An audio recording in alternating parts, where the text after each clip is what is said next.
आइए अब हम प्रारंभ करते हैं प्राण का आकलन।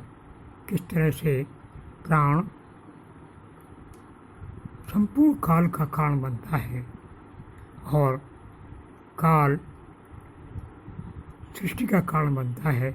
इस प्रकार संबित संपूर्ण सृष्टि और काल के मूल में पहुंचती है, यह बात हम जानें। यह स्थान प्रकल्पन है। स्थान प्राण से बनता है, इसलिए हम यहाँ प्राण की चर्चा कर रहे हैं। संबित परमेश्वर की प्रकाशात्मक शक्ति है। संबित ही स्वातंत्र शक्ति है। संबित ही विमर्श शक्ति है। शुद्ध संबित तो प्रकाश स्वरूप होती है, उसका स्वभाव विमर्श है। यही स्वातंत्र शक्ति अपने स्वभाव के कारण सर्वात्मक रूप ग्रहण करती है। इस प्रकार यह अनंत प्रमेयों के रूप में अपने को उद्भाषित करती है। जब एक बार यह संबित शक्ति क्रिया के प्राधान्य को स्वीकार कर लेती है तो प्राणना व्यापार में प्रवण बन जाती है। जीव के जीवन को उल्लसित करने लगती है। यह 5 शक्तियों के रूप में पूरे शरीर को पूरित करती है। प्राण, अपान, ध्यान, समान, उदान। इस प्रकार देह में एक चेतनता आती है। हम अपने शरीर को अपना समझते हैं, पर यह शरीर स्वयं जड़ है। इस शरीर में यह जो संबित है वही चैतन्य का लक्षण बता रही है और हम उस चैतन्य को अनदेखा कर रहे हैं। देह चैतन्य है क्योंकि इसके भीतर संबित शक्ति प्राण के रूप में प्राणना व्यापार कर रही है। अब हम इस प्राणना व्यापार का आकलन करें। प्राण बाहर निकलता है, प्राण भीतर आता है। बाहर निकलना है यानी निर्गम, निश्वास, यह प्राण है। बाहर से आता है प्रश्वास अर्थात अपान। जो निकला से हृदय से प्राण प्रकट हुआ और बाहर व्यक्त हुआ, यह है प्राण। बाहर से पुनः जो भीतर आया, हृदय में पहुंचा, यह अपान। यह एक प्रकृति का सामान्य नियम है कि प्रत्येक व्यक्ति में अपने 36 अंगुल के परिमाण में यह श्वास बाहर जाता है। हृदय से 36 अंगुल बाहर और 36 अंगुल में भीतर आता है। इस प्रकार प्राण 36 अंगुल का होता है और अपान 36 अंगुल का। प्राण हृदय से चला, कंठ में आया, कंठ से तालु में पहुंचा, तालु से नासिका से बाहर निकला, नासिका से 12 अंगुल ऊपर तक ये पहुंचता है। उसको कहते हैं द्वादशांत। वहाँ से प्राण फिर पुनः लौटता है और हृदय में प्रवेश करता है। तो अब क्रिया ये हुई कि हृदय से लेकर के द्वादशांत तक प्राण 36 अंगुल का गया और द्वादशांत से हृदय में पुनः प्रवेश किया 36 अंगुल का यह आगम और 36 अंगुल का निर्गम। इस प्रकार 72 अंगुल का यह एक प्राण और अपान का प्राणाचार कहा जाएगा। 32 अंगुल का प्राणाचार। अब हम इसको नापते हैं कैसे? नापते हैं हम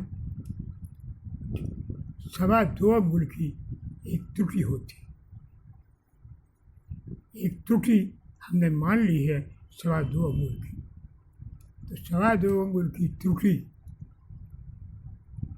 त्रुटि जो हुई वो उससे हम 36 अंगुल नापते हैं। तो हम देखते हैं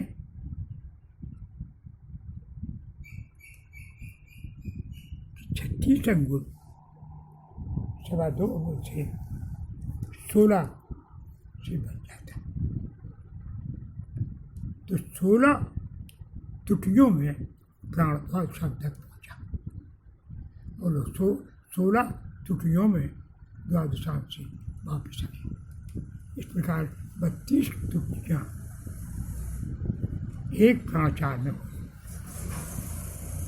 16 त्रुटियाँ बराबर 36 अंगुल। यह प्राण हुआ।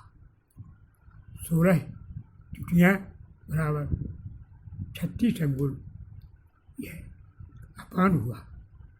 तो 36 और 36 यह 72 त्रुटियाँ, 72 अंगुल 32 त्रुटियों में हुए। अब 32 त्रुटियों में से हम एक त्रुटि वहाँ जहाँ द्वादशांत में पहुँचा था वहाँ से फिर लौटा, तो एक त्रुटि विश्राम की वहाँ मानते हैं, और एक त्रुटि यहाँ जहाँ रुका हृदय में, यहाँ से पुनः निकलेगा, इसके लिए खर्च हुई। इस प्रकार 2 त्रुटियाँ खर्च हो गई। तो 32 त्रुटियाँ थीं जिनमें यह 72 अंगुल प्राण चला था, उसमें से 30 त्रुटियाँ रह गई। यही 15 तिथियाँ हैं। इस प्रकार एक पक्ष हम मान लें कि हृदय से लेकर के द्वादशांत तक एक पक्ष, और द्वादशांत से लेकर हृदय तक एक पक्ष, तो एक त्रुटि का एक दिन, एक तिथि, एक अहोरात्र हुआ। तो 15 तिथियाँ हो गई, और वहाँ पर अमावस्या हुई और यहाँ पर पूर्णिमा हुई। क्योंकि जहाँ हमने ये माना कि जो प्राण बाहर जा रहा है वह दिन है, और जो प्राण भीतर आ रहा है वह रात्रि है, तो दिन जहाँ पूर्ण हो रहा है वह संध्या हुई, तो वहाँ संध्या हो गई, और यहाँ जहाँ रात्रि पूरी हुई यहाँ रात्रि पूरी हो गई। इस प्रकार यदि हम प्राण के निर्गम को कृष्ण पक्ष माने और आगम को शुक्ल पक्ष माने, क्यों माने हम? जो दिन है, दिन में तो प्रकाश होता है, हम उसको कृष्ण पक्ष क्यों माने? बात यह है कि दिन कब होता है? सूर्य की प्रधानता, तो सूर्य की प्रधानता में दिन होता है, किंतु इसमें चंद्रमा नहीं होता। और शुक्ल पक्ष वह कहलाता है इसमें चंद्रमा अपने पूरे प्रकाश हो जाता है। चंद्रमा का प्रकाश फैलता है, चंद्रमा क्षय नहीं होता। तो इसमें जो कृष्ण पक्ष है इसमें चंद्र क्षय होता जाता है, प्रतिदिन क्षय होता है, प्रतिपदा से लेकर के अमावस्या तक। इसलिए जो प्राण का निर्गम हुआ वो कृष्ण पक्ष हुआ, और जब प्राण द्वादशांत पर पहुंचा तो यहाँ संध्या के समय अमावस्या हो गई। और जब द्वादशांत से यहाँ आया तो रात्रि प्रारंभ हुई, शुक्ल पक्ष शुरू हो गया। चंद्रमा अब है, सूर्य अस्त हो चुका है। चंद्रमा का प्रकाश क्रमशः फैलता आया और जब हृदय में आया तो उस समय चंद्रमा का प्रकाश पूरा हो गया, यहीं पर अस्त हो गया, ये पूर्णिमा हो गई। फिर यहाँ से जब पुनः प्राण निकला तो दिन होगा, कृष्ण पक्ष होगा, और फिर वहाँ पहुँचेगा तो अमा होगी। वहाँ से फिर जो अपान आएगा और हृदय प्रदेश में आएगा तो पूर्णिमा होगी। ध्यान दें कि अमा को जिस समय चंद्रमा और सूर्य दोनों एक राशि पर होते हैं, एक साथ होते हैं, उसी समय सूर्य ग्रहण पड़ता है। और जब चंद्रमा पूरे प्रकाश में होता है, सूर्य अस्त होता है, उसमें चंद्रग्रहण होता है। इसलिए प्राण जब द्वादशांत पर पहुँचा और वहाँ पहुँच गया तब वह हमा हुई और वहाँ सूर्य ग्रहण हुआ। और फिर प्राण जब अपान के रूप में हृदय तक आया,